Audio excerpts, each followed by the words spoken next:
नमस्कार फ्रेंड्स, मैं राज वर्मा एक बार फिर से आप सभी को क्राइम इंडिया में स्वागत है। आज मैं जिस स्टोरी के साथ में बात कर रहा हूँ ये भारत की और पाकिस्तान की रिलेशन के बारे में। जैसे आपको पता होगा कि 22 अप्रैल 2025 यानी इसी मंथ 22 अप्रैल को पहलगाम में 26 सेनानी को पाकिस्तान के द्वारा मार दिया गया, ये सूत्रों के मुताबिक, जिसमें से दो कश्मीर के थे और 3 पाकिस्तान के थे।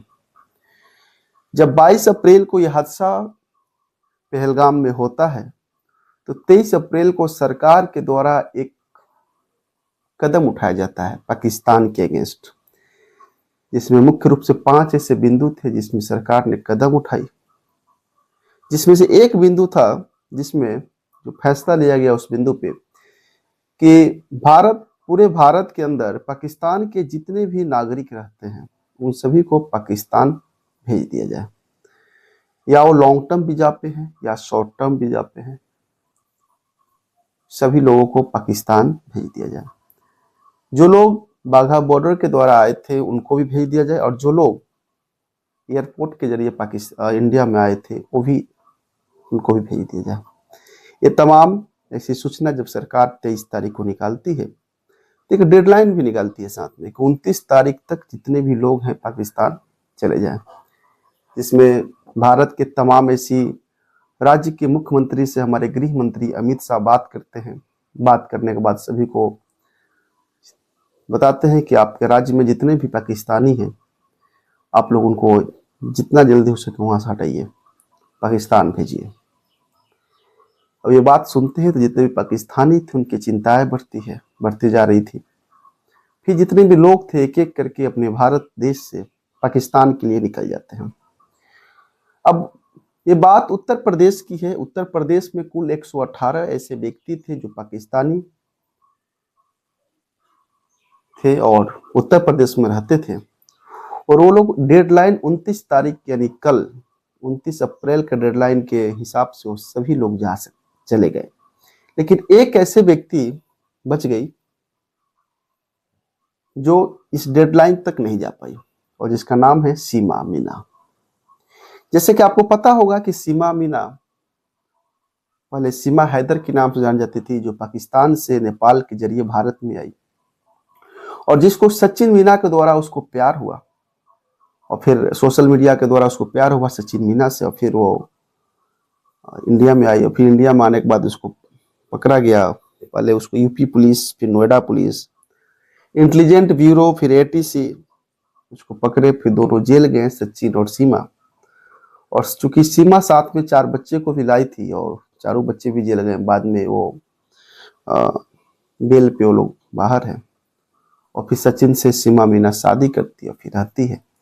शादी करने के बाद जब सीमा आती है भारत में, शादी करती है नेपाल में, तो पहले सीमा का शादी एक सीमा हैदर थी, वो मुस्लिम कास्ट से पाकिस्तान में हुआ था। जब आती है तो फिर सचिन मीना से उसका शादी होता है और फिर वो सीमा मीना बन जाती है।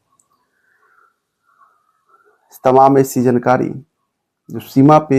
अब बात यह है कि पाकिस्तान जितने भी नागरिक यहाँ से गए हैं जो किसी न किसी रूप में भारत में आए थे, सीमा भी आई भारत में जो पाकिस्तान की है, तो क्या जो सभी के लिए जो नियम जो कानून जो सरकार के लगी, क्या सीमा के साथ नहीं लगेगी?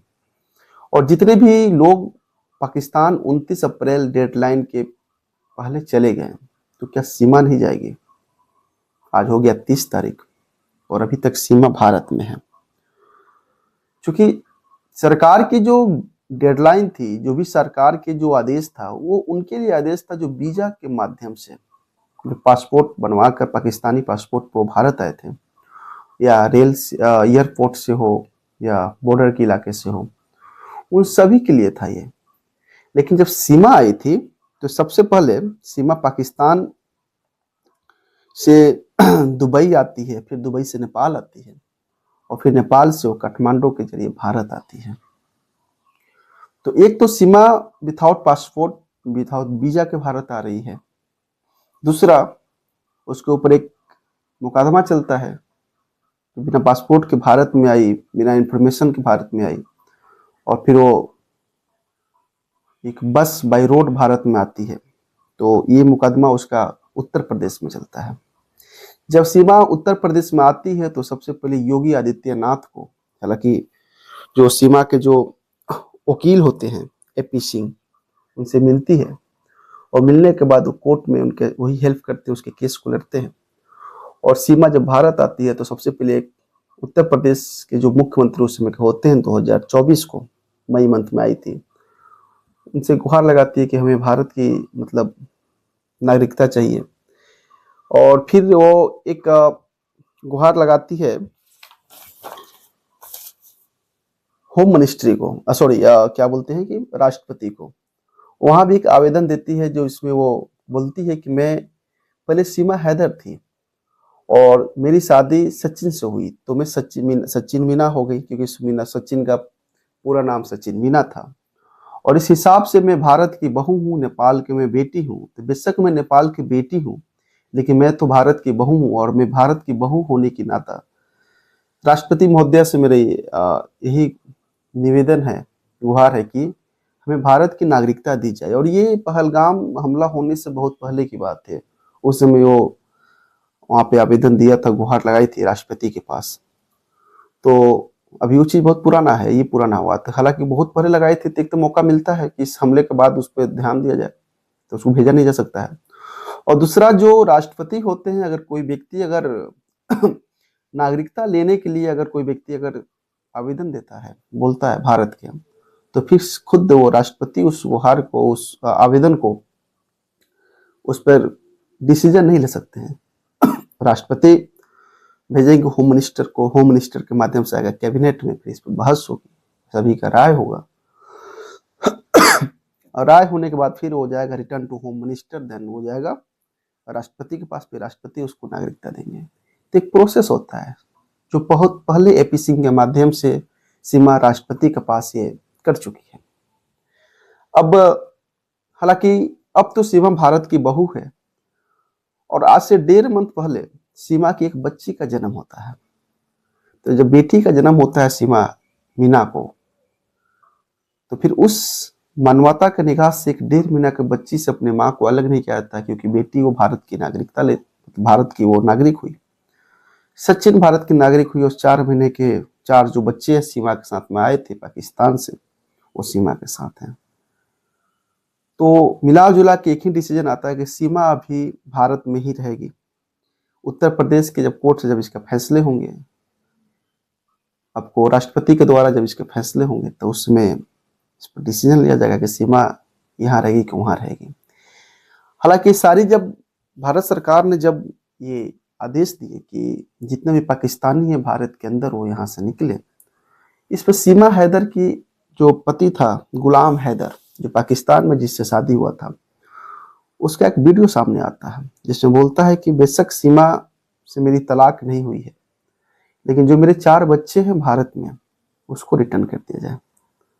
अब जब माँ इसकी यहाँ पे रहेगी, 4 बच्चे उसका वहां कैसे जाएंगे। और दूसरी बात, एक तो सीमा पाकिस्तान की मुस्लिम कास्ट की बेटी थी, बहू किसी की थी, वो भारत आती है और भारत आने के बाद एक हिंदू से शादी करती है। हिंदू से शादी करने के बाद फिर वो हिंदू धर्म के हिसाब से शादी करती है, फिर वो भारतीय संस्कृति में जो हिंदू परंपरा है उसको पूजा पाठ सब कुछ करती है, फिर एक बेटी को जन्म देती है, कुछ पाकिस्तान के कुछ राज्य खोलती है, जो उन लोग का काला करतूत है कुछ उसको बताती है। तो तमाम ऐसी खबरें होने के बाद शायद अगर वो पाकिस्तान जाती है, या तो पाकिस्तान के अवाम, वहाँ के नागरिक उसको मार देते हैं, या उसके जो पति है गुलाम हैदर वो मार देंगे, या कुछ अनहोनी उसके साथ होना तय है। ये एपी सिंह का रिपोर्ट है जो स्टेटमेंट दिए हैं। तो मिला जुला कर एक बात समझा जाए कि जब तक आईबी का रिपोर्ट, एटीसी का रिपोर्ट, गृह मंत्री का रिपोर्ट और राष्ट्रपति का जो आदेश है जब तक नहीं होता है, तब तक सीमा भारत में रहेगी, भारत की बहू है। आगे जैसे आपका इंफॉर्मेशन आएगा फिर आपको साथ शेयर किया जाएगा। मिला जुला के ये समझिए कि एक पाकिस्तान की बेटी भारत की बहू है।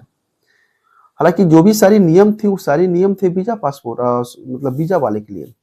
और उसमें मैं बता दूं कि टोटल जितने वीजा थे उसमें से एक मेडिकल वीजा जो था, जो पाकिस्तान के लोग भारत में आए हैं इलाज कराने, इस तरह के वीजा को लोग सरकार के द्वारा रोक नहीं लगाया गया, क्योंकि उनको इलाज कराना थोड़ा समय उनको दिया गया है। लेकिन और भी जितने भी वीज़ा थे, जैसे टूरिस्ट वीज़ा हो गया, फिल्म मेकिंग वीज़ा जो हो गया, long term visa, short term visa हो, जितने वीज़ा थे सभी लोगों को रिटर्न जाने का आदेश है।